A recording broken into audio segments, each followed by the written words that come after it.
我是狒狒，我们正在背包环游东南亚。现在我们来到了缅甸。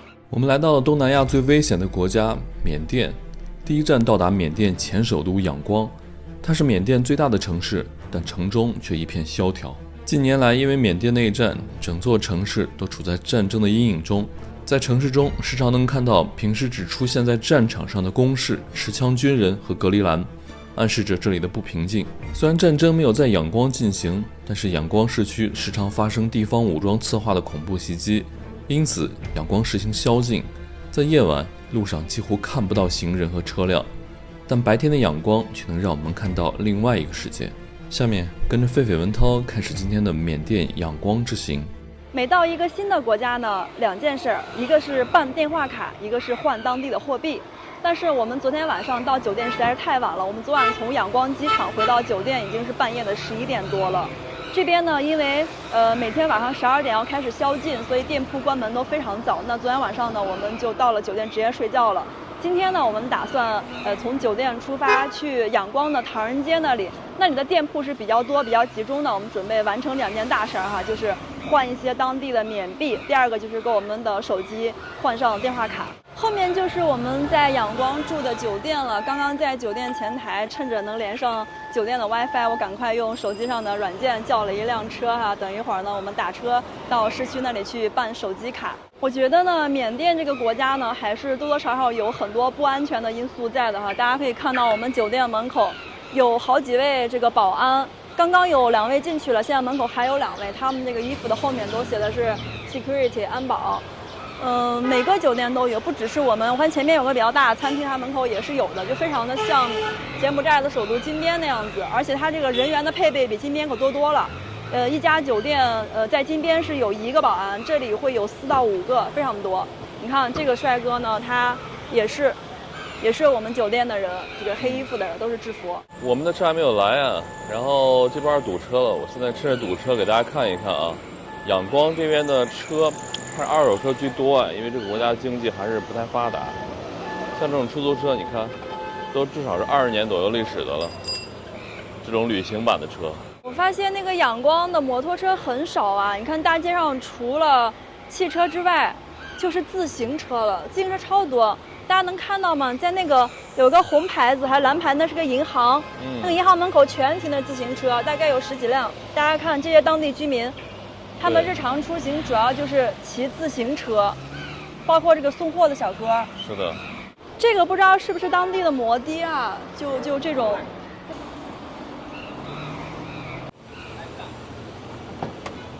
这保安这么多，我们心里有点慌了。感觉最近的仰光之行需要小心一些。我们昨天从机场来市区的路上就发现了，缅甸这个国家呢，它是靠右行驶的，跟我们中国一样，但是它这个车辆呢，有一些是右舵，有些是左舵。我们今天坐的这个出租车还有是个方向盘在右边的，还挺神奇的。然后呢，我们的导航软件到了缅甸之后呢，已经不显示公里了，因为缅甸用的是英里。大家可以看一下，我们现在从酒店打车去唐人街那里，大概是刚才是2.7英里，现在变成2.55英里、2.4英里了。对，英里是跟公里的换算，大概是1英里等于1.6公里。所以我们从酒店到唐人街那儿大概是4点几公里。不过呢，仰光的打车挺便宜的，我刚刚看了一下我们打车软件给出来的这个费用是4600缅币。那如果按照民间这个汇率换算的话，基本上就是10块人民币，4点几公里10块钱，这个价格比曼谷是便宜了1大半。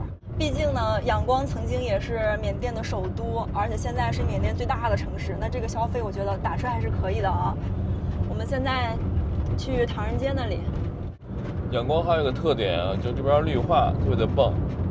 我们早上从酒店看到的时候哈，就看别的城市都是整片的那种钢筋混凝土，对。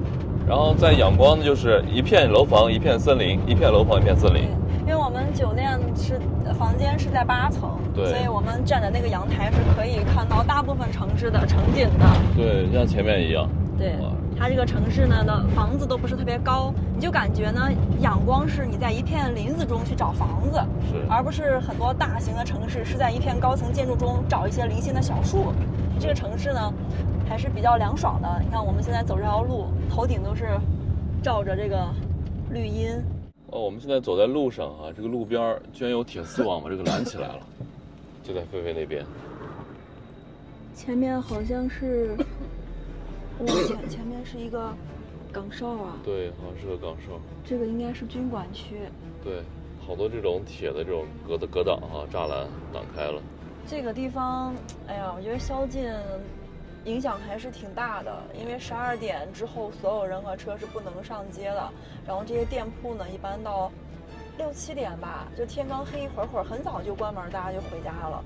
所以整个城市呢，像白天你觉得一切如常啊，还比较的平静，到晚上你就觉得整个气氛就一下就紧张起来了，因为没有人出去。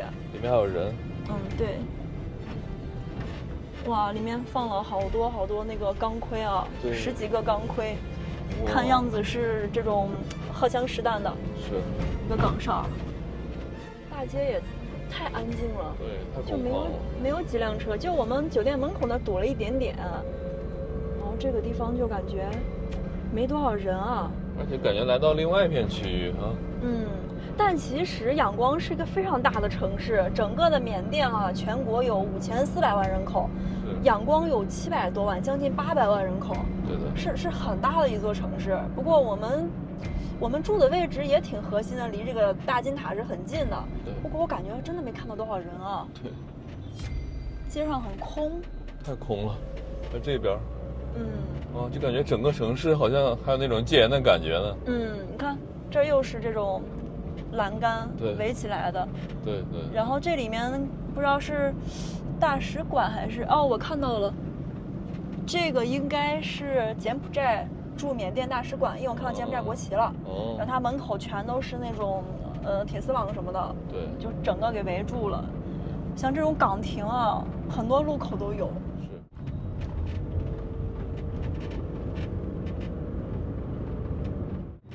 这都是以前感觉英属联邦时期建筑风格。我们刚来这边啊，狒狒问一下当地人这儿能不能换汇，然后这是个金店，我们会错意了，它这真是卖金子的店。哇，感觉缅甸人啊对这个金子还是很喜爱的，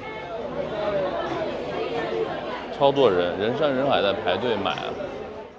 我们现在已经打车来到了仰光的唐人街，但是呢，唐人街并不是单独的一条路哈，在仰光这里呢，它是很大一片区域，就叫 Chinatown。我们刚下车，这儿有一家金店，我进去问了一下，然后这个老板呢，他也是华人，大家看上面这个招牌都是中文的，是汉字。然后老板跟我们说，他们家不换汇，我们要去马路对面那儿那个金铺那儿去试一下。绿灯了，好像，走吧。我们刚才过来了几家，这边都是金铺，就在这个路口这块，全部是金铺。但是他们这金铺真的是卖金的，而不是换美金的。我们继续往前走呢，就有好多卖海鲜的在这边，都是螃蟹呀，还有这个叫什么？这蟹钳呀，哇！涛哥，这儿有好大一个市场啊！对，你看，哇，这市场感觉不错呀。卖菜的，就很本地的。这整个仰光也没多少游客哈。是。咱们还是先办电话卡，但是没信号现在。是。仰光的路有点挤啊，我们都是在菜市摊中间穿过。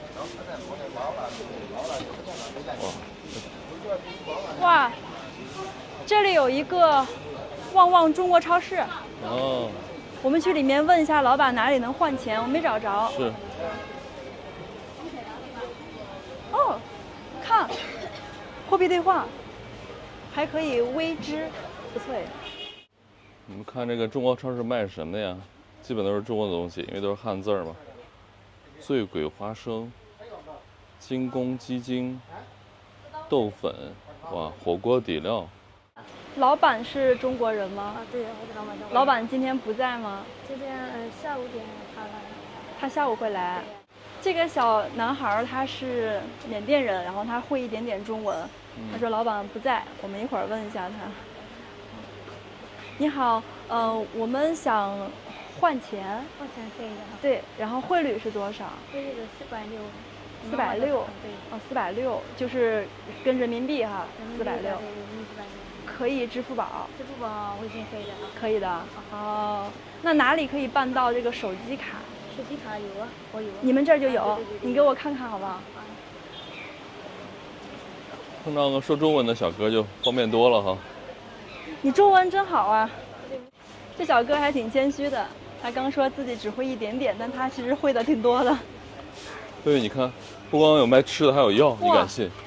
真的哎，阿莫西林小柴胡、板蓝根，西瓜霜，天哪！那啥都有，还有风油精啊。是，这是买 tile， 这个多少钱？这个8000块。啊8000。 8000，然后是1个月吗？这个不是卡，电话卡8000块。电话卡8000块。对。多少流量？流量没有啊。没有流量。流量没有的。最好到那个营业厅去那个实名认证一下，不然可能1个月不到就用不了了。哦，是这样子。那我就搜一个买 tile 的那个营业厅是吗？对。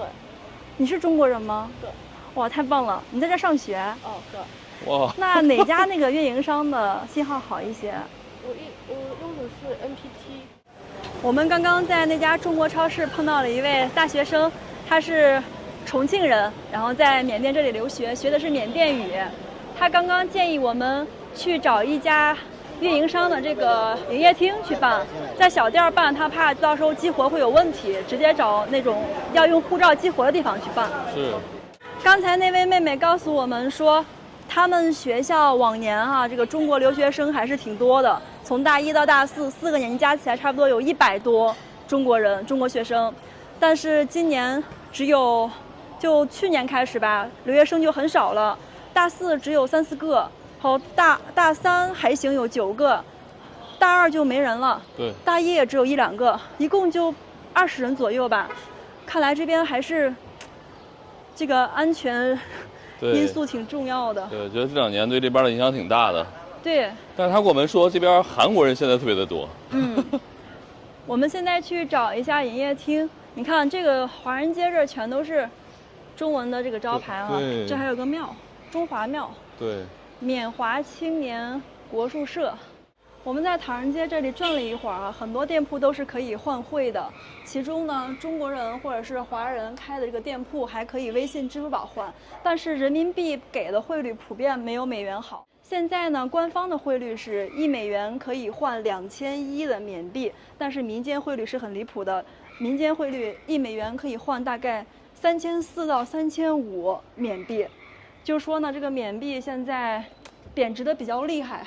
这个官汇跟民间差了很多，人民币给的就比较少了，大概1人民币只能换到450、460的这个缅币，这样对比下来呢，人民币和美元的汇率已经到7.6了，就不是很划算了。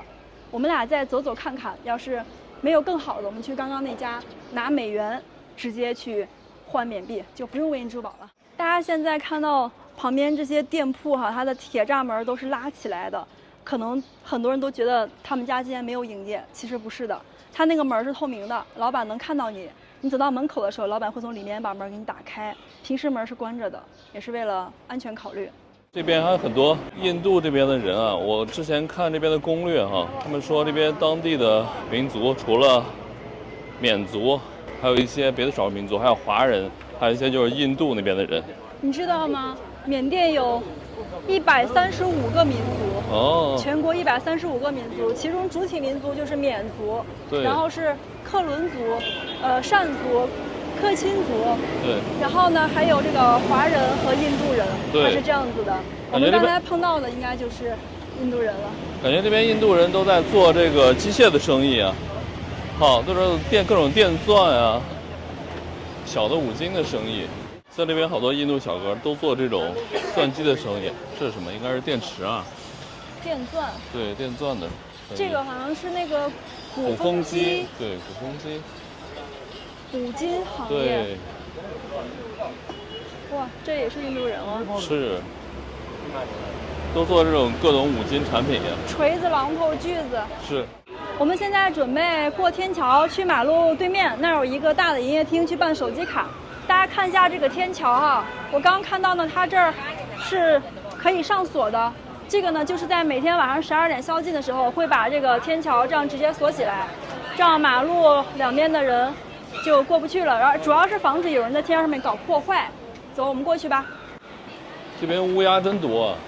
其实每天12点宵禁之后呢，这个并不是主要防这个行人的，因为大家从马路到处都能过，它就是怕有人对这个城市的基础设施造成一些破坏，所以是这样子弄的。这个人行天桥好像是仰光的一个城市中心的位置，我们刚过来的那一大片儿就是唐人街，包括这个楼这块都是。然后再往这边走呢，是一个很大的银行。银行过去之后，前面那个营业厅那儿就是一个特别大的商场。我觉得这片儿挺繁华的。我们俩现在已经来到了这个办电话卡的营业厅了。这个营业厅是在一家商场里面。大家看到商场呢还有一个安检门，然后这位安检人员呢是会把每个人的包包都要检查一下的。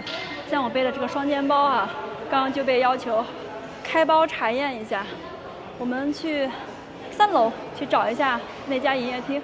我们现在已经进入到这个商场了，我们这个商场叫 Junction City， 连接城市。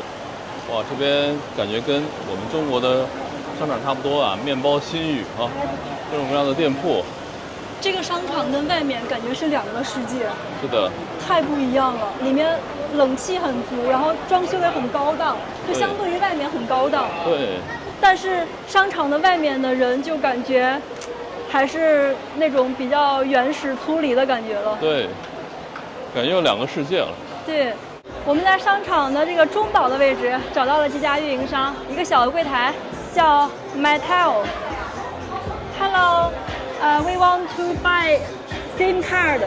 这位美女说呢是1个月，每天有1 GB， 然后1个月是30 GB， 一共的价格是3万缅币，大概就是人民币，如果按民间汇率算的话，60多一点，1个月。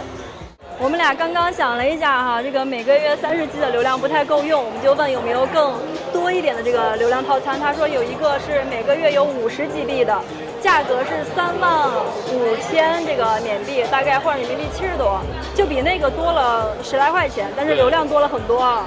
我们办这个多的吧。要复印一下。这家运营商是缅甸国内最大的一家，对，就那个 Mytel， 就跟我们的中国移动应该差不多的规模。我们俩刚刚办电话卡的时候有个事儿很尴尬，就是我们刚好差了5000缅币。我们身上的钱是昨天晚上在机场碰到那位中国姑娘给我们的。刚好就差了5000。这个商场刚好有一家换汇的，然后那个营业厅的让我们来这儿换一点哈。这个是缅甸的这个官方换汇点，所以它给的汇率非常低。大家可以看一下，这个美元换缅币100链额50链额就大额的给到2105，我们拿了5刀，这个汇率是2105，一共换了10525。因为我们那边就差5000嘛，换1万就够用了。汇率差太多了哈。我们俩现在已经办好了手机卡，不过我们兜里没钱了，刚刚钱不够，还用比较低的价格用美元换了一些缅币。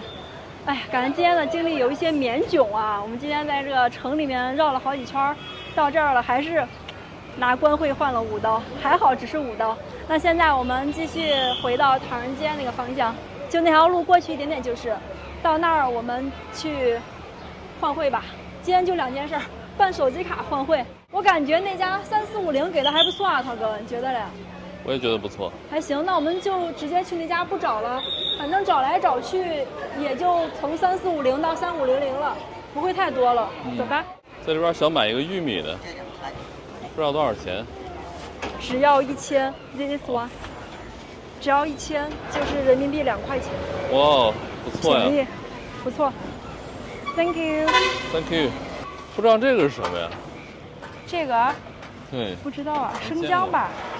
看起来有点像姜一样的东西。还有这个粘玉米。兜兜转转，我们俩又回到了这家换汇店啊，位于唐人街19街的这一家，这家给的汇率还不错。敲门，老板娘在里面。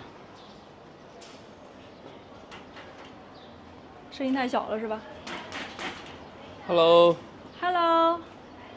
老板说来了，看着是大门紧锁，其实老板是正常开张做生意的。你好，我来换钱啦。哦，谢谢。谢谢，我们需要换200。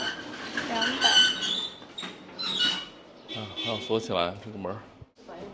对，69万。好的，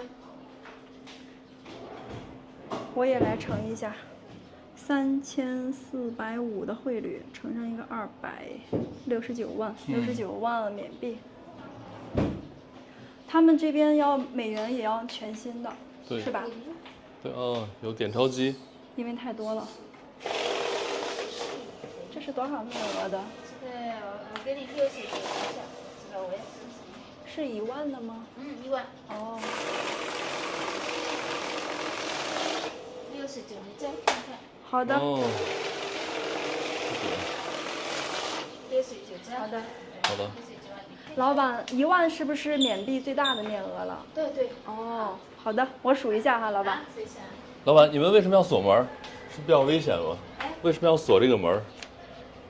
这个吧。啊，不安全。不安全啊。我们刚才已经换好缅币了，大家有没有看到汇率？民间的汇率是3450，官方是2100，真的差了好多呀，打了6折了等于。我们俩刚刚从老板家这个换汇点出来，老板赶紧把门就给锁上了。缅甸这边换汇哈，这个美元必须是100%、1万新的全新的。刚老板把我们那个2张100元的这个美元仔仔细细的检查了好几遍，上面不能有一点点的划痕、破损，甚至折痕都不行，拿笔划全部都不接收的。所以大家以后如果来缅甸这边要带这个美元，包括人民币，都必须是带全新的，崭新的那种啊。接下来呢，我们准备去旁边的20街去找一下我们新认识的朋友超哥，我们一块儿去吃个晚饭，他正好也在这换汇，我们去找他。我们跟超哥汇合了，准备来吃个麻辣烫，或者叫香锅，麻辣香锅。我发现缅甸人还挺喜欢吃这玩意儿的。我刚问了一下老板，他这边的菜还挺便宜的，这种丸子这种串串一串是500，就人民币1块多一点点。然后这种蔬菜，像这个娃娃菜还有金针菇一板也是1块钱，挺便宜的。然后那边的菜，对，上面这个肉好像是2块多。反正我觉得我们3个今天撑死都吃不了50块钱。我们就在这个麻辣烫店吃我们的晚饭，然后超哥呢刚才给我们买了好多好吃的，就是缅甸那边的干净卫生，也不知道什么做的。地摊的。超给大家介绍一下这2个分别是什么？看着这两个东西的主材料基本上是一致的，只是它里面的一些配料不太一样。主材料都是鸡蛋，鸡蛋打完之后放到一个大锅里面，然后就在那地方炒，然后一直把它炸熟了之后，这个炸的是嫩的，这个是炸的是脆的。然后呢，这个锅里面就开始勾那种白色的那种芡，然后倒了好多，然后再搅完了之后，再往里面放这个叫韭菜，韭菜一把一把的往里面撒完了之后，然后他再倒一瓶酱油，不停的撒。对。然后对，相当有画面感。然后最后，等这个看上去熟了，然后他把它铲，然后就一份一份装出来。然后这个就简单一点，就是炸到它变成这个黄色之后然后就把它也是切成一块一块的，然后弄出来。然后每一盒都装得非常非常满。对。然后我在那儿等的时候，那老板娘看我等了好长时间，还拿了1块钱给我品尝了一下，我觉得还是蛮好吃的，特别脆。多少钱是2盒？这2盒其实不便宜，一盒是5000这个缅甸币，5000相当于人民币11块钱样子。对，2个也就是22。但是我发现这边的人都比较喜欢这个东西，那边排的真的里3层外3层的，我是到第3轮才轮到我的。那麻辣烫也好啊。大家知道我们今天晚上点这些麻辣烫一共花了多少钱吗？不知道。21000缅币，大概也就40出头吧，人民币。哇，这么多！好便宜，我觉得我们3个不一定能吃完啊，还有2盒这个。对。贝贝，要不你尝一尝超哥买的这个缅甸版的干净卫生？其实我对这个比较感兴趣，我来尝点这个。我觉得这个最可怕了，因为我看不懂它是什么东西。这看着不错呀。你尝了没？我没尝这个。这个挺好吃。真的。它里面放了很多香腿还是啥，所以很鲜。对。而且还有韭菜，所以整个味道特别鲜。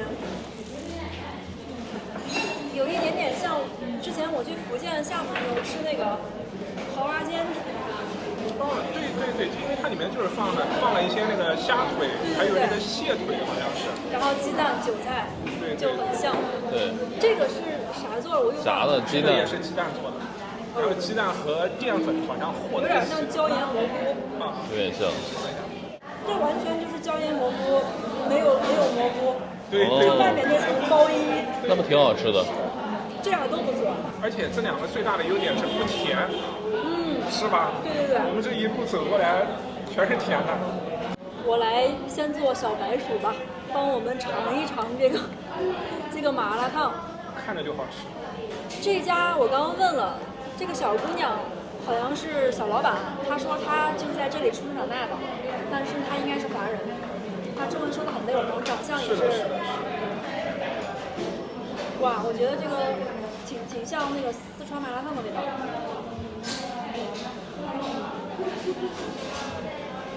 怎么样？有点甜。哦，这个糖是虽时半到呀。我们炸甘蔗直接是现炸的，太牛了，现开机器。